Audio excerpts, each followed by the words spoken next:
I stared at Jack, my husband of 15 years, wondering if I'd heard him correctly. "You want us to move in with your mother?" The words felt foreign on my tongue, like a phrase from a language I'd never learned. Jack's eyes darted away from mine, focusing on the framed photo of us on our wedding day. "It's just temporary, Claire. Mom's having a hard time since Dad passed. She needs us." I took a deep breath, trying to steady my racing heart. "And what about what we need, Jack? What about our plans?" He shrugged, a gesture that spoke volumes about his indifference. "Plans change. Mom's alone now. It's the right thing to do." The right thing. How many times had I heard that phrase throughout our marriage? I bit back a bitter laugh. "And what does Susan think about this?" "She's thrilled," Jack said, a hint of a smile playing at his lips. "Says it'll be like old times. Old times. When Jack was her perfect little boy, and I was just the interloper who'd stolen him away." I could already imagine Susan's critical gaze, her thinly veiled barbs about my shortcomings as a wife and daughter-in-law. "Jack, I don't think." He cut me off with a wave of his hand. "It's decided, Claire. We're moving next week." I felt the floor shift beneath my feet. "Next week? But that's so soon. What about my job? Our house?" "You can commute," he said, as if it were the simplest thing in the world. "And we'll rent out the house. It'll be good for us, you'll see." I wanted to scream, to throw something, to make him understand how ridiculous this all sounded. But years of keeping the peace had trained me well. Instead, I nodded, feeling like a coward. "I need some air," I muttered, grabbing my keys and heading for the door. "Where are you going?" Jack called after me. "For a walk," I said, not bothering to look back. The crisp autumn air hit me like a slap to the face as I stepped outside. I walked aimlessly, my mind racing with all the implications of Jack's announcement. How had we gotten here? When had my opinions, my desires become so insignificant? Lost in thought, I nearly collided with my neighbor Sarah.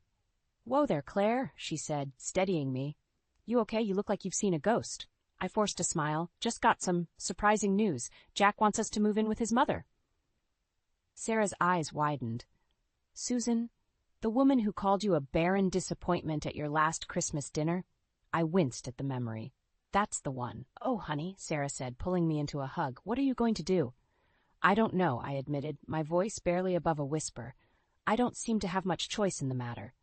Sarah pulled back, her hands on my shoulders. "There's always a choice, Claire. You just have to be brave enough to make it." As I walked home, Sarah's words echoed in my mind. I'd spent so long trying to be the perfect wife, to make everyone else happy. Maybe it was time to start thinking about my own happiness. I was so lost in thought that I almost missed the unfamiliar car parked in our driveway. As I approached, I saw Jack emerge from the house, followed by a woman I'd never seen before. They were laughing, heads close together in conspiratorial intimacy. My heart stopped as I watched Jack lean in and kiss her cheek, his hand lingering on her waist.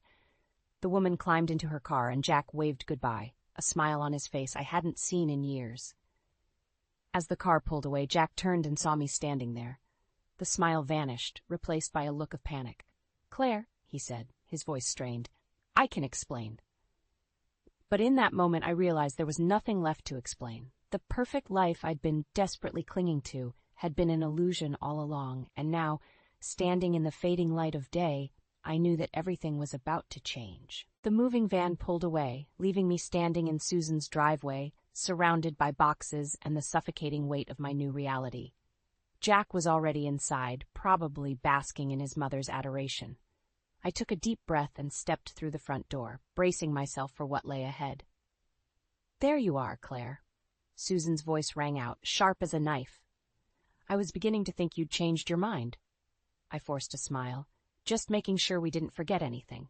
Susan's eyes narrowed. "Well, don't just stand there. Start unpacking. I want this mess cleared up before dinner." As I lugged boxes upstairs, I caught snippets of Jack and Susan's conversation from the kitchen. Their laughter felt like a personal affront, a reminder of my outsider status in this house. "Claire?" Jack called. "Can you come down here for a sec?" I descended the stairs, my guard up. Jack and Susan were seated at the kitchen table, matching expressions of false concern on their faces. "Honey," Jack began, his tone sickeningly sweet, "Mom and I were talking, and we think it might be best if you take the guest room for now." I blinked, Sure, I'd misheard. Excuse me? Susan jumped in. It's just that Jack's old room is rather small for two, and well, with your difficulties, we thought you might appreciate the extra space. My difficulties. As if my struggle to conceive was a personal failing, a defect to be hidden away in the guest room. And where will you sleep, Jack? I asked, already knowing the answer. He at least had the decency to look uncomfortable. I'll take my old room. It'll be easier for work, you know? I bit my tongue, tasting blood. This was about more than sleeping arrangements. This was about erasing me, bit by bit, from their perfect family picture. Fine, I said, my voice eerily calm. I'll take the guest room. As I turned to leave, Susan called out, "Oh, and Claire? Be a dear and start on dinner, won't you? I'm famished." That night, lying alone in the cold guest room, I replayed the scene I'd witnessed in our driveway. The woman, the kiss, Jack's panicked expression when he saw me. I'd been too shocked then to confront him, but now anger bubbled up inside me. I crept downstairs, intent on finally having it out with Jack. But as I approached his door, I heard hushed voices. "You need to be more careful, Jack," Susan whispered. "What if Claire had seen you?" My breath caught in my throat. "Don't worry, Mom," Jack replied. "Claire doesn't suspect a thing. She's too busy trying to be the perfect wife to notice what's right in front of her." I stumbled back, my hand over my mouth to stifle a gasp. Susan knew. She'd known all along about Jack's affair, and worse, she was helping him hide it. Rage, hot and fierce, coursed through me. I wanted to burst into the room, to scream and throw things, but a small, calculating voice in my head held me back. If I confronted them now, they'd only deny it. No, I needed proof. I needed to play their game better than they did. Back in the guest room, I pulled out my phone and dialed Sarah's number. "Claire?" She answered, groggy with sleep. "What's wrong?" "I need your help," I said, my voice steady despite the turmoil inside. "I'm going to take down Jack and Susan, and I need you to be my alibi." There was a pause. Then Sarah's voice came back, fully alert. "I'm listening." As I outlined my plan, a sense of purpose washed over me. For years, I'd let Jack and Susan dictate my life, my worth. But no more. They thought they had me cornered, isolated in this house of lies. But they'd underestimated me. Let them think I was the perfect, obedient wife. Let them believe I was clueless and weak. I'd play the part, all while gathering the evidence I needed to blow their carefully constructed world apart. The game was on, and this time I intended to win. The fertility clinic's waiting room was a study in quiet desperation. I sat alone, surrounded by couples holding hands and whispering encouragement. Jack had begged off, claiming an important meeting. I knew better now. "Claire Thompson?" The nurse's voice cut through my thoughts. I followed her to the examination room, my heart heavy. Dr. Patel greeted me with a sympathetic smile. "I'm afraid I don't have good news, Claire," she said gently. "The latest round of treatments hasn't been successful." I nodded, numb. How many times had I sat in this room hoping for a miracle?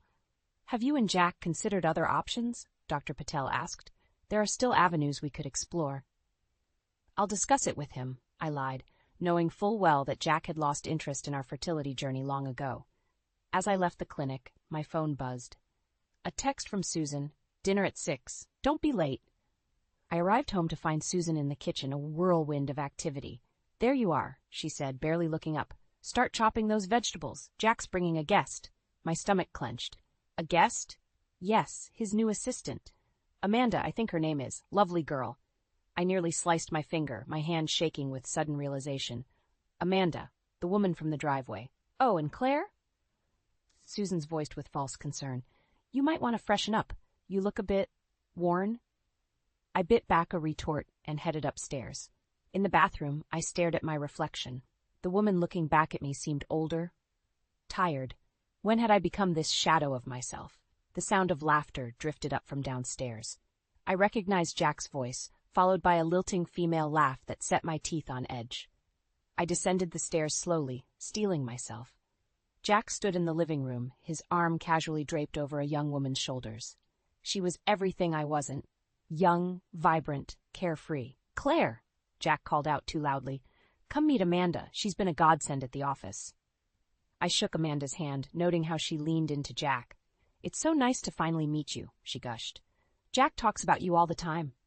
"Does he now?" I said, my voice steady despite the rage building inside me. Throughout dinner, I watched Jack and Amanda, noting every shared glance, every accidental touch. Susan beamed at them, playing the perfect hostess. "So, Amanda," Susan said, refilling her wine glass, "do you plan on having children someday?" Amanda blushed. "Oh, I'd love to. I've always wanted a big family." "Unlike some people," Susan muttered, her eyes flicking to me. The room fell silent. I set down my fork, the clatter echoing in the sudden quiet. "I'm sorry, Susan," I said, my voice dangerously calm. "What exactly do you mean by that?" Susan waved her hand dismissively. "Oh, nothing, dear. It's just, well, you've been trying for so long. Maybe it's time to accept that motherhood isn't in the cards for you." I stood abruptly, my chair scraping against the floor. "Excuse me," I managed, fleeing to the kitchen. I gripped the counter, trying to steady my breathing. The kitchen door swung open, and Jack entered. "Claire, what's wrong with you?" he hissed. "You're embarrassing me." I turned to face him, years of pent-up anger and hurt bubbling to the surface. "What's wrong with me? You bring your mistress to dinner and ask what's wrong with me?" Jack's face paled. "Keep your voice down," he warned. It's not what you think." "Isn't it?" I challenged. "Tell me, Jack. Tell me I'm wrong." He opened his mouth, then closed it, unable to form the lie. In that moment, something inside me snapped. I'd spent years trying to be the perfect wife, enduring Susan's jabs, Jack's indifference, the painful fertility treatments. For what? For this farce of a family? I brushed past Jack, back into the dining room. 3 pairs of eyes turned to me expectantly. "I have an announcement," I said, my voice ringing clear. "I'm not pregnant. I'll never be pregnant. And you know what? I'm done trying." With that, I walked out of the house, leaving behind a stunned silence. As I stood in the driveway, the cool night air on my face, I felt something I hadn't in years. Hope. The game had changed, and I was finally ready to play by my own rules. I found myself at my mother's doorstep, tears streaming down my face. She opened the door, took one look at me, and pulled me into a fierce hug. "Oh, sweetheart," she whispered, stroking my hair. "What's happened?" Inside, over a steaming mug of tea, I poured out everything. Jack's affair, Susan's cruelty, the failed fertility treatments. Mom listened, her face a mix of concern and barely contained anger. "Claire," she said when I'd finished, "why are you putting yourself through this?" I stared into my tea, searching for an answer. I wanted the family I never had growing up, the perfect marriage, the white picket fence, the whole package. Mom's eyes softened. "Oh, honey, is that what this has all been about?" She reached for an old photo album, flipping to a picture of us from years ago. There we were, just the 2 of us at my high school graduation, beaming at the camera. "Look at us," she said. "We might not have been the traditional family, but we were happy, weren't we?" I nodded, a lump forming in my throat. "You don't need a man or a baby to complete you, Claire. You're already whole." Her words hit me like a tidal wave, washing away years of insecurity and doubt. I'd been so focused on creating the perfect family that I'd lost sight of what truly mattered, my own happiness and self-worth. "What do I do now?" I asked, feeling both liberated and terrified. Mom squeezed my hand. "You fight. Not for Jack or that sham of a marriage, but for yourself." The next morning, I returned to Susan's house with a renewed sense of purpose. I found Jack in the kitchen, nursing a cup of coffee. "Where were you?" he demanded. I was worried sick. I almost laughed at the absurdity of his concern. "I needed some time to think," I said calmly, "and I've made a decision." Jack's eyebrows shot up. "Oh? I'm moving out," I stated, my voice steady. "This isn't working, Jack. It hasn't been for a long time." He set down his mug, his face a mask of disbelief. "You can't be serious. What about our family? Our future?" "What family?" I countered. "The one where you cheat on me and your mother covers for you? The one where I'm constantly reminded of my failures?" Jack's face paled. "You know about Amanda?" "Yes, I know. I'm not as blind as you think I am." He reached for my hand, but I pulled away. "Claire, please, we can work this out. I'll end things with Amanda, I promise." For a moment, I wavered. This was everything I'd wanted to hear for so long, but then I remembered my mother's words, and my resolve strengthened. "It's too late, Jack. I deserve better than this." As I turned to leave, Susan appeared in the doorway, her face twisted with anger. "You ungrateful little," she hissed. "After everything we've done for you?" I stood my ground, meeting her gaze. "You've done nothing but tear me down, Susan. But I'm not your punching bag anymore." I brushed past her, heading upstairs to pack my things. As I threw clothes into a suitcase, I heard raised voices from below. Jack and Susan were arguing, their words muffled but their tones clear. Suddenly there was a crash, followed by silence. Alarmed, I crept down the stairs. In the living room, I found Jack on his knees, surrounded by shattered glass. Susan stood over him, her face a mask of cold fury. "You fool," she spat. "I told you to be careful, now look what you've done." Jack looked up, his eyes meeting mine.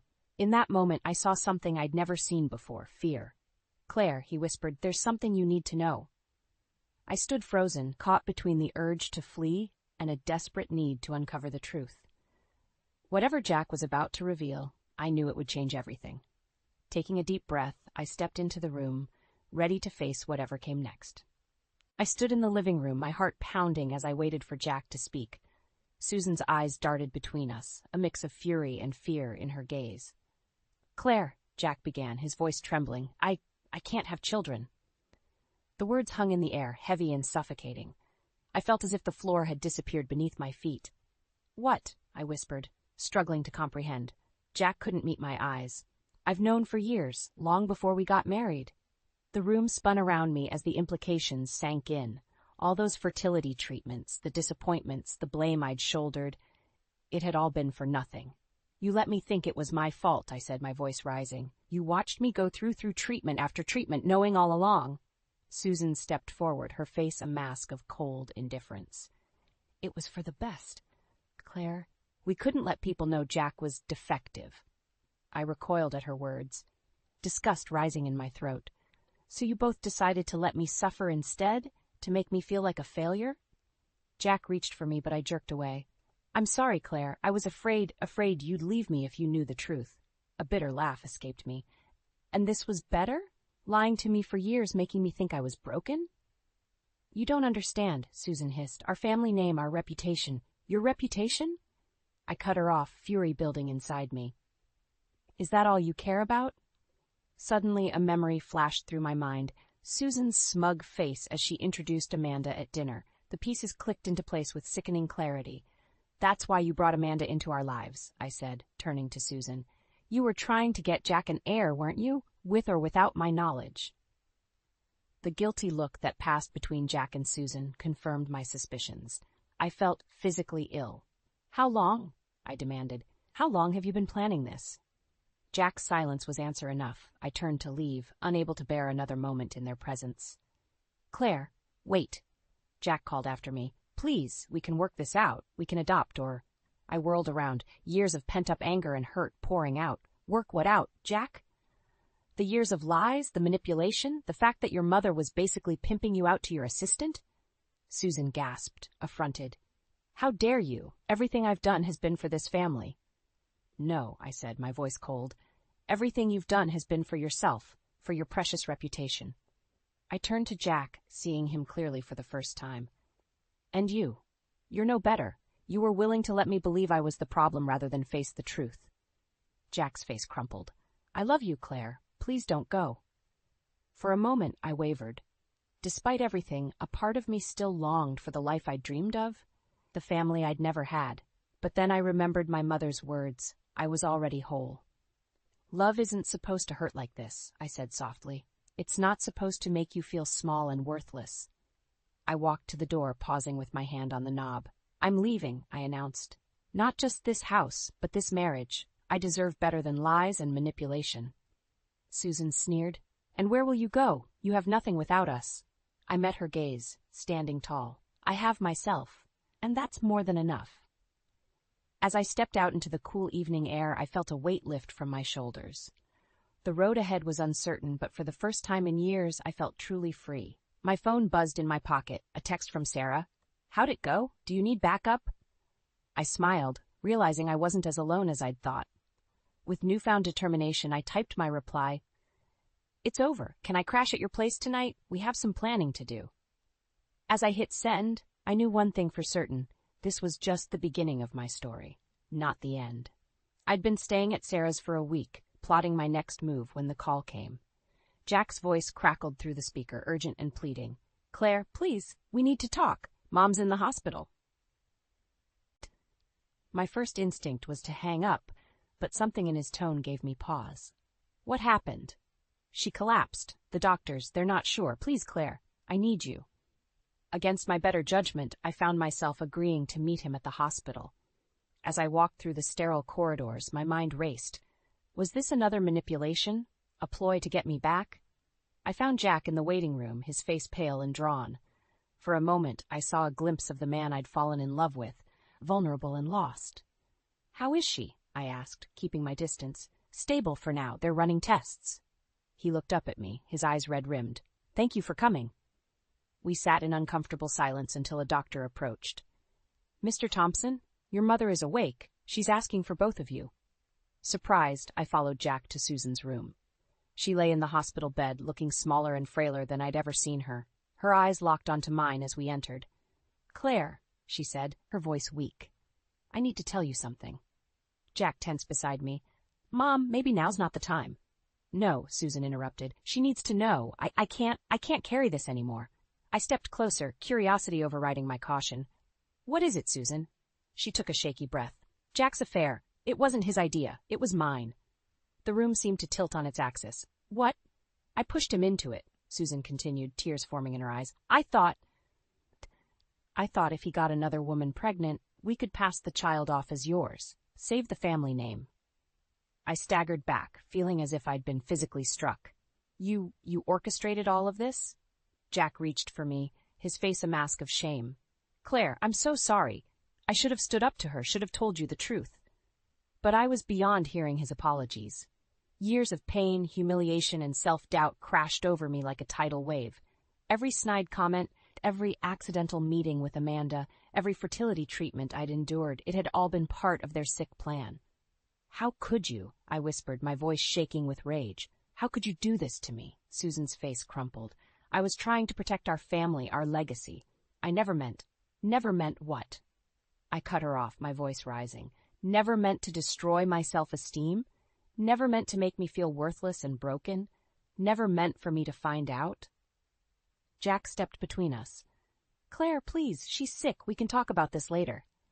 But I was done waiting, done being silenced. No, we'll talk about it now.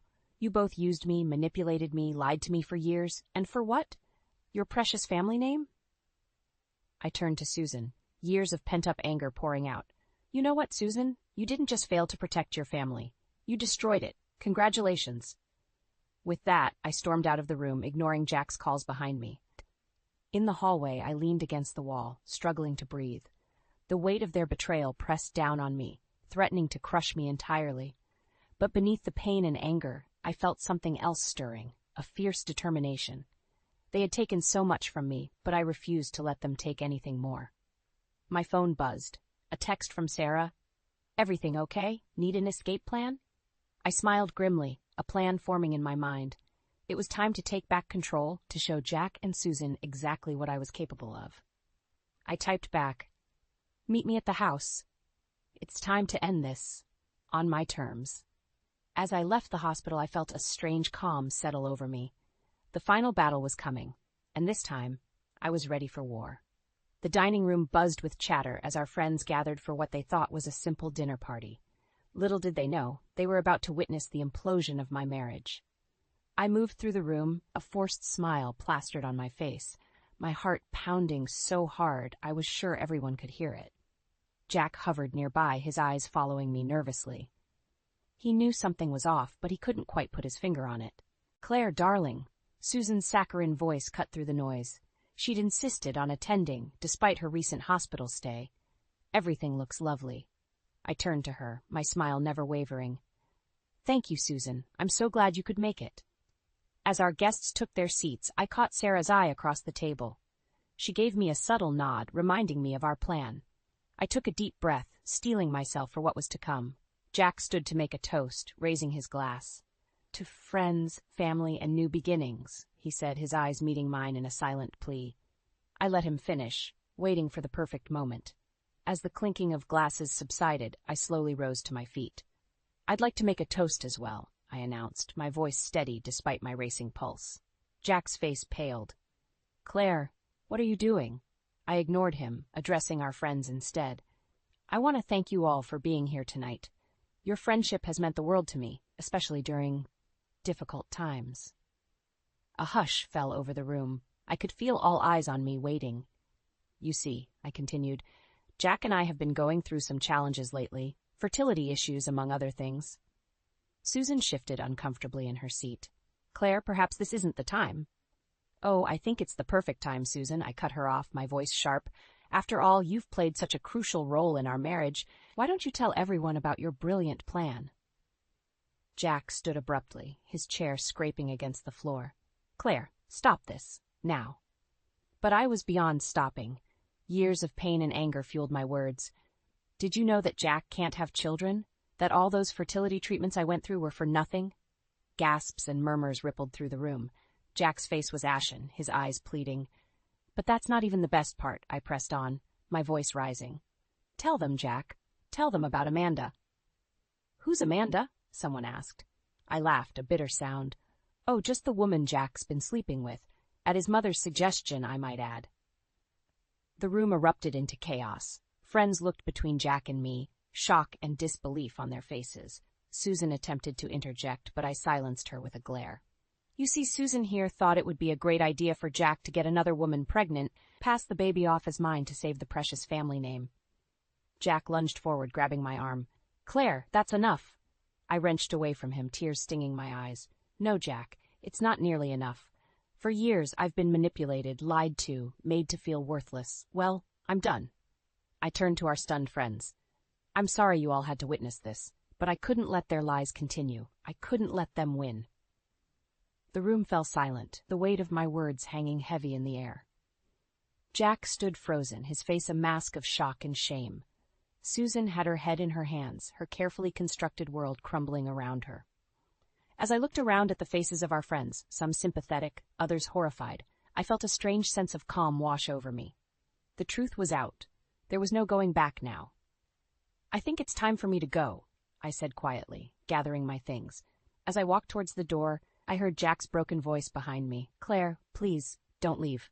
I paused, turning to face him one last time. "I'm not leaving, Jack. I'm escaping." With that, I stepped out into the cool night air, leaving behind the shattered remains of my old life. As I walked away from the house, I felt lighter than I had in years. The road ahead was uncertain, but for the first time in a long time, I was ready to face it, on my own terms. The morning sun streamed through the windows of my new apartment as I sipped my coffee, savoring the quiet. It had been 3 months since the dinner party, 3 months of rebuilding my life piece by piece. The divorce papers sat on the coffee table, signed and ready to be filed. A knock at the door startled me from my reverie. I opened it to find Jack standing there, looking haggard and desperate. "Claire," he said, his voice hoarse. "Please, can we talk?" I hesitated, then stepped aside to let him in. We sat across from each other, the weight of our shared history hanging between us. "I've left Susan's house," Jack began. "I've ended things with Amanda. I want to make this right."